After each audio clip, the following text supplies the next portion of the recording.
Welcome to my channel. I'm Scott, and if you want to catch my newest video, I post one every day. In this video, I am going to walk you through the process of valuing Oracle stock by analyzing their financial statements and dissecting their financial ratios so we can determine if it's a buy or a sell. Oracle is a computer technology company with headquarters in Austin, Texas.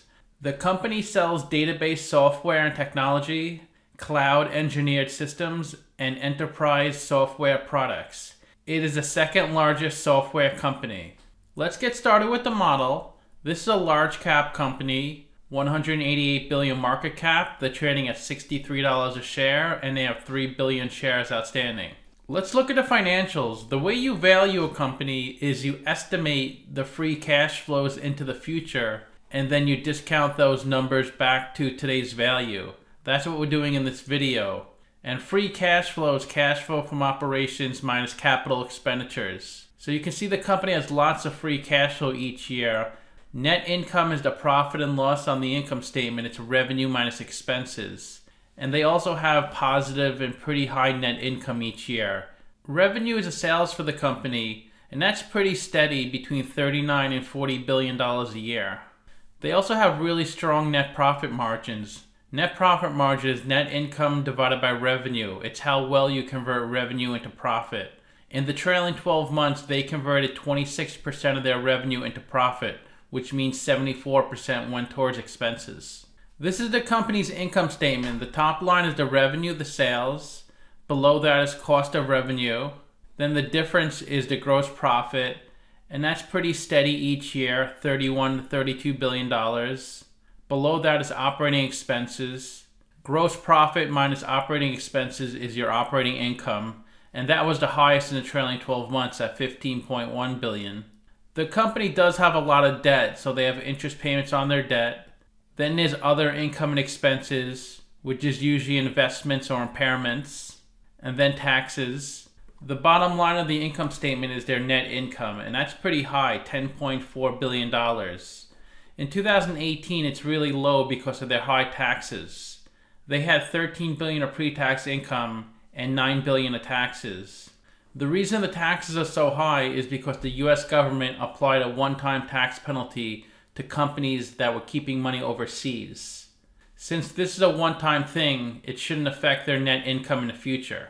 This is the company's statement of cash flows. The top line is operating cash flow. That's how much cash the company generates from its operational business. Then you have capital expenditures, which are investments in property, plant, and equipment.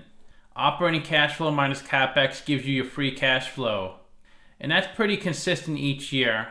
They actually had the highest in 2018, the year they had their lowest net income. This company pays a dividend, but another way to reward shareholders is to buy back stock. And this company buys back lots of stock. They bought back $12 billion in 2018, $37 billion in 2019, $20 billion in 2020, and $18 billion in the trailing 12 months. That's a way to artificially increase your stock price, is to buy back stock, which lessens the shares in the market, making the current shares more valuable. And it looks like they issue a lot of debt as well. You can see in 2020 they bought back $20 billion of stock, but issued $20 billion of debt. So it looks like they're issuing debt to buy back stock. I don't think that's the best use of debt, to buy back stock. A good use of debt is to invest back in a business by buying factories or acquiring other businesses. Let's look at their operating cash flow. And the way you calculate operating cash flow, you start with net income, that was $10.4 billion. Then you have to add or subtract the non-cash items on the income statement. They passed through a $2.9 billion depreciation expense. So that's a non-cash item, so we have to add that back on the cash flow from operations section. They had positive $631 million of deferred taxes, so we have to subtract that out on the statement of cash flows. There's $1.7 billion of stock-based compensation. So even though the company had $10.4 billion of net profit, they generated $14 billion of cash flow. Net income is accounting profit and loss. It's not actual cash. To find out how much cash the company generated, you need to look at a statement of cash flows. In 2018, even though they had low net income due to high taxes, they still generated over $15 billion of cash flow. Yahoo Finance sometimes doesn't provide all the details. The high level information is correct. They did generate $15.4 billion of cash flow, but they don't have all the line items listed here. This is from the company's 10K, but what they're missing in Yahoo Finance is the $8.1 billion of income taxes payable. Income taxes payable are taxes due to the government. Anytime you see the word payable, it's kind of like a loan. You owe money to somebody. Also in the 10K, they talk about the $8 billion tax expense. And they mentioned they're going to spread this expense over 8 years. Let's look at a capital structure. $13 billion of equity, $72 billion of debt, but $28 billion of net debt. That means they could pay off a chunk of their debt with the cash on the balance sheet if they wanted to. They're really leveraged, only 15% equity, 85% debt, and their WACC is 6.5%, and that's a discount rate we're going to apply to the future cash flows. We estimated 4 years of future free cash flows. We also estimated terminal value, which is all cash flows past year 4, that's $294 billion. We discounted those numbers back to today using the weighted average cost of capital. We get a value of the company of $268 billion. We divide that by 3 billion shares. And we get a calculated stock price of $89. They're trading at $63, so they're trading at a 29% discount. It's a buy according to the model.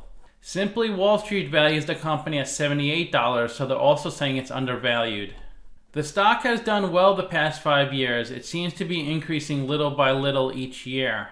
The company raises its dividend each year. It's up to 1.5%, and their payout ratio is 28%, and they pay out 24% of their free cash flow. If you invested $10,000 into this company 10 years ago and reinvested the dividends, you'd have $23,500 today. If you did not reinvest the dividends, you'd have $22,400. If you put $10,000 into this company in January 2011, you would have been up off the bat, then you would have been down, and you might have got disgruntled and sold like a lot of people. But if you would have held on, you would have made a nice return. And the longer you held after that down point, the better you would have been because the stock kept going up. The company has a low beta, 0.75, so the stock moves less than the market. In the past 52 weeks, the stock has increased almost the same amount as the S&P 500. The 52-week low was 40 and the high was 66, and the stock is trading above its 50-day and 200-day moving average, so it seems to be in an uptrend. This is a pretty liquid stock. 9 to 11 million shares are traded each day. And of the 3 billion shares outstanding, only 1.8 billion are on float. So 1.2 billion are unavailable to be purchased. About half the shares are held by institutions, and 1.7% of the shares on float are shorted. The founder and CEO, Larry Ellison, owns 39% of the company's stock. Then Vanguard owns 6%. Then BlackRock, State Street, and Loomis. Let's look at the financial ratios. The average PE in the market's 11.9, the median is 14.8. PE is stock price over earnings per share. To calculate earnings per share, that's net income over shares outstanding. They're at 18.3, so they're a little worse than the median. This means investors are paying $18.30 for $1 of earnings. Price of sales is stock price over sales per share. They're at 4.8. They're between the median and average. Price to book is stock price over book value per share. They're at 14.9. The way you calculate book value per share, that's equity over shares outstanding. They have $12.7 billion of equity.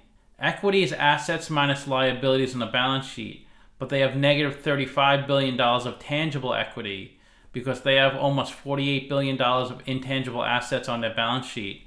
The way a business gets intangible assets is through mergers and acquisitions. Interest coverage ratio is EBIT over interest expense. They can cover their interest payments almost 7 times. ROE is net income over equity. They have a great ROE, 82%, because they have so much debt. Current ratio is current assets over current liabilities. They're at 3.0. They have more than enough current assets to cover their current liabilities. And they have a lot of cash on their balance sheet, $43 billion of cash. You generally don't need so much cash on your balance sheet, but a company like this wants to have that much cash because they want to move really fast when there's an acquisition target.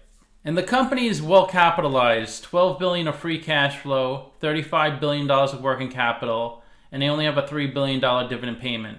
The best way to look at ratios is to compare them to similar companies. I've done videos of 16 companies in the same industry as Oracle, and if Oracle has a number in red, they're worse than the average. If they have a number in green, they're better than the average.